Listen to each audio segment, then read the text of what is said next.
6 months after launch, Valhalla finally got its first DLC in Wrath of the Druids, and I've finished just about everything there is to do. So here's my no spoiler review of the DLC after around 14 hours of playtime.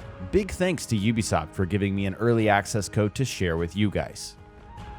I wanted to start this review with some answers to common questions that I've seen a lot for this DLC. First off, how long is this DLC? It took me around 10 hours to finish the main story and another 3 to 4 hours to finish the side content. And that is everything, every single thing you can do in the DLC except for fishing. I'm not a big fan of fishing, so I didn't do that. I think I'm on the faster end of playing games in general, so for the average person, I'd say you're going to get around 15 hours worth of gameplay from this DLC. And it's worth mentioning there's one form of repeatable content if you're in the mood to do something over and over again. The next question, is there assassin-y stuff? I'd say no, not really. If you were expecting Wrath to focus more on the Assassins-Templars conflict, you might be disappointed. In fact, there's really no mention of any core story elements in Valhalla at all. Wrath is what I would call a vacation DLC.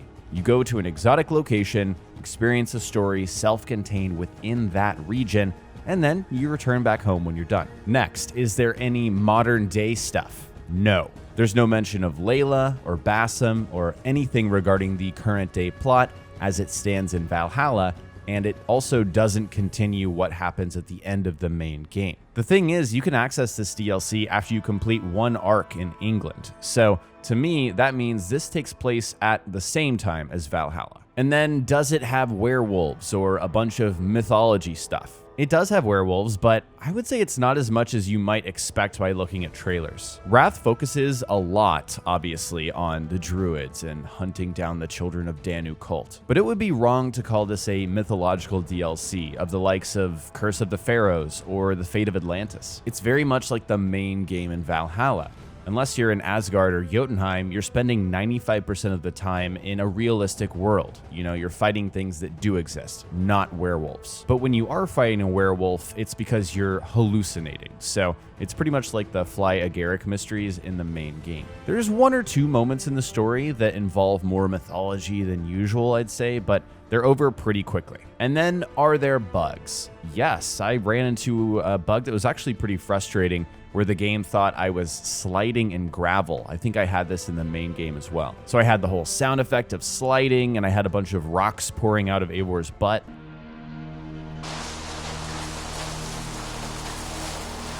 I also had the vibration from sliding that wouldn't go away, so unless I reloaded a save, my controller was vibrating the whole time. These are pretty annoying, obviously, so I hope UB fixes them ASAP.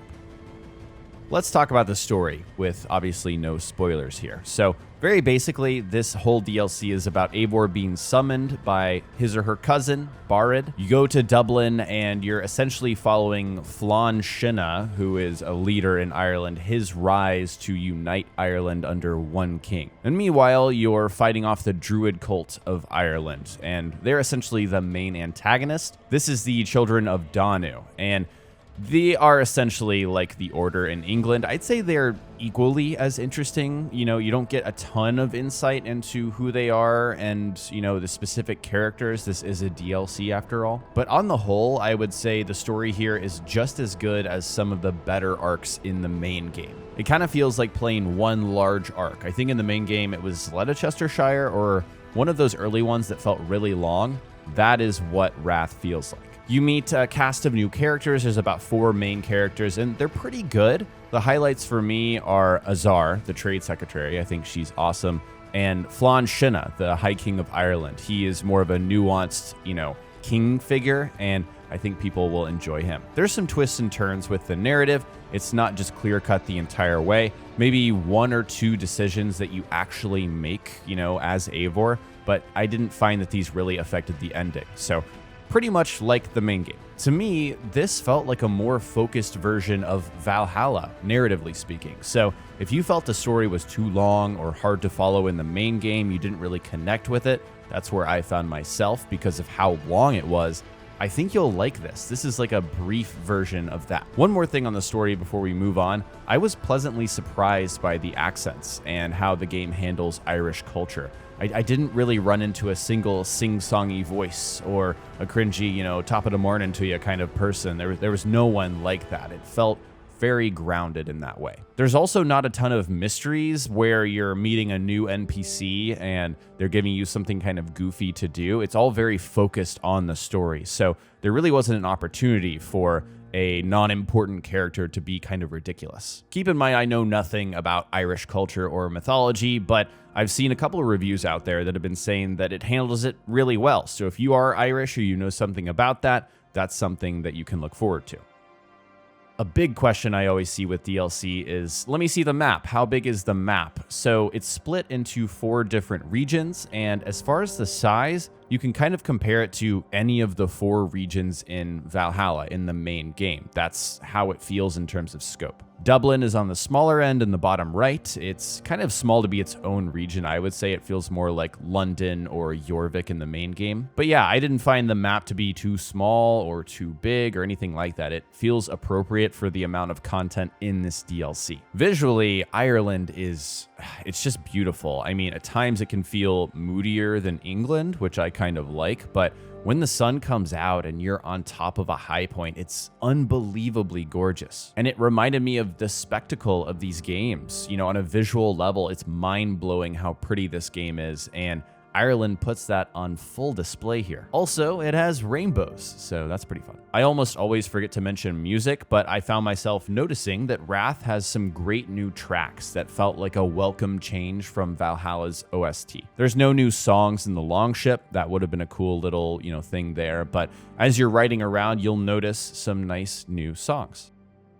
Generally speaking, this DLC features a lot of the same activities in the main game. You've got repeat ones like cursed symbols, and I would say the Trials of Morrigan, these are like combat challenges, are pretty much recycled. They're basically just druid versions of the Fly Agaric. One of the new activities I was really paying attention to and had a lot of hype for is trading. This is one of the standout parts of the DLC to me. I think it's really good. You go around Ireland capturing trading posts. These are filled with enemies. You go and you kill them, and then you find the deed to that trading post in order to unlock it. These require trade post supplies, which you find by raiding, similar to the main game. And each of these act as, I would say, mini settlements. They have buildings that you can build up to generate exotic resources, like luxuries and clothing. What I really appreciated is that these are enemy territories. So again, you're capturing them, making them friendly, and then populating them with NPCs. So it almost reminded me of the settlement system in Fallout 4, like a very loose version. And then through Dublin, through Azar, you're able to trade these resources across the world in exchange for armor, weapons, and cosmetics. Again, I found myself really liking this system, and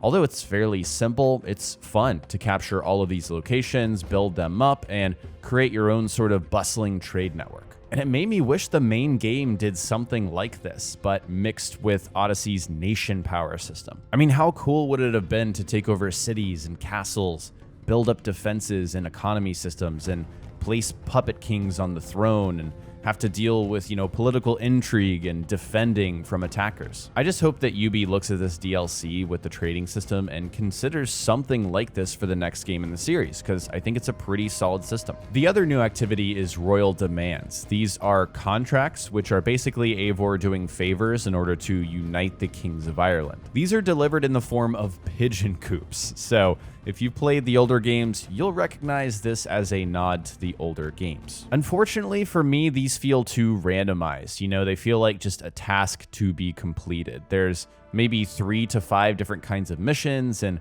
while you do get some flavor text and some, contextualization of what you're doing, these aren't really worth replaying in my book because you're doing the same things over and over again. They also give optional mission objectives, which gives you double the reward if you complete them. And again, this is another nod to the older games, which had these optional objectives you could complete for full sync. But as we know, the stealth system in this game flat out does not work right now. I mean, there are times where you'll get spotted across the camp and bam, you failed your optional objective to not be seen. On top of that, there's no true checkpoint system in this game like the older games had. Part of the fun of those was trial and error, finding different ways to complete optional objectives and knowing that you could reset back to the checkpoint if you ever messed up. So while it obviously caught my eye as a fan of the older games, I mean, pigeon coops, obviously, I don't think this implementation really works very well in Valhalla, and that disappointed me.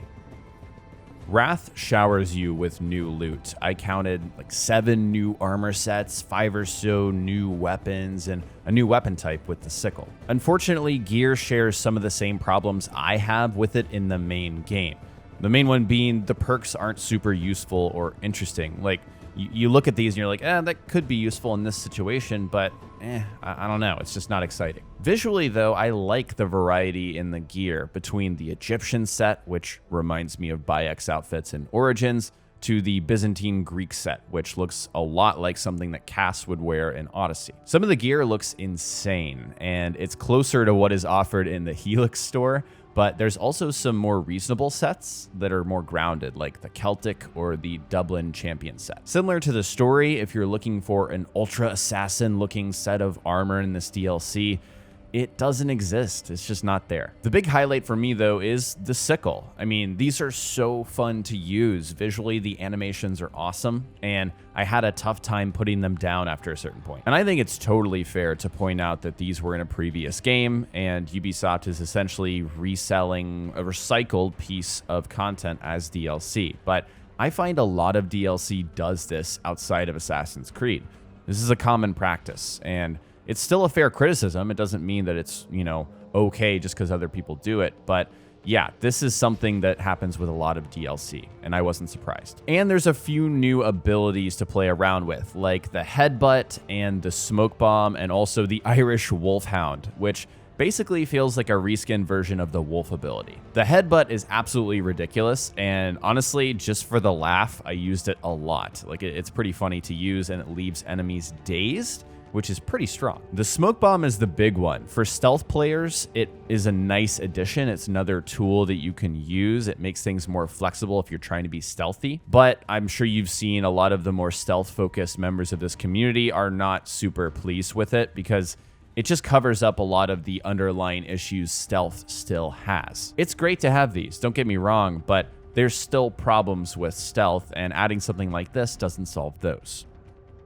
So, after completely playing this DLC, you might be wondering if I think Wrath of the Druids is worth it. And for me, as the guy who said Valhalla ultimately disappointed me, I came into this with more reasonable expectations. I wasn't like super hyped or anything. I saw it as an opportunity to dive back into a game that I hadn't really touched in a couple months. And in the end, I found it's basically a bite-sized Valhalla, but it actually avoids a lot of the trappings and a lot of the bloat that I felt while playing the main game. In that way, I think I enjoyed myself more overall because it respected my time and it told a story that was engaging enough to have me paying attention the entire time. And I never hit that point where I was feeling weary or exhausted and just, wishing that it would come to a conclusion. For the average person that liked Valhalla, I think you'll like this DLC.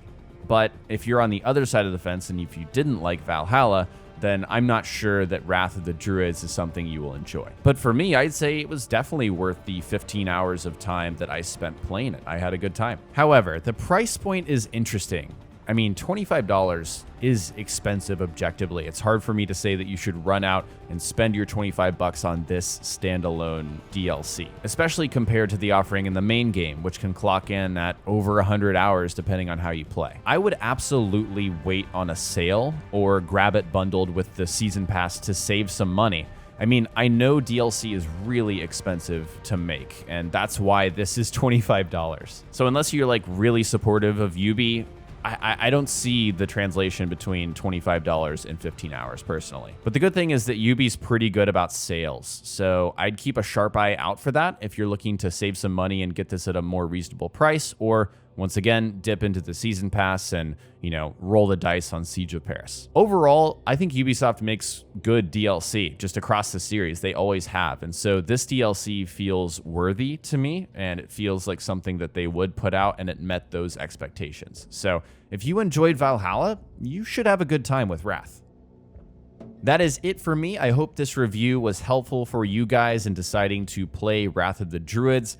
Thank you guys so much for watching. And if you enjoyed this, please let me know by hitting the like button and subscribing to the channel. You can also hit the bell below the video so you get live notifications and don't miss my next video. You can also follow me on social media. On Twitter, I'm at jayveeonYT, and Instagram, jayvee.yt, for updates on all of my content. If you want to chat more about Assassin's Creed or other games, join our community Discord server over at discord.gg/jayveeonYT. Links for everything are in the description below. Big thanks to my YouTube members, Ultra fans Bill, Cam, and Jacob. Super fans Tipsy Sergey, Tarl K, and William. Fans Matthew, Spyro, JVO, Level 42, Bloodsky, and Kamal. And supporters Nos, Sung, Adam, Mr. Hollow, Quickness, Firkin, Jay, Sam, Abhishek, Ferris, Report, Gabrielle, Abraham, and Reaperman for supporting the channel. If you want to support me further, click the join button below this video. Thank you so much for watching, and I'll talk to you next time.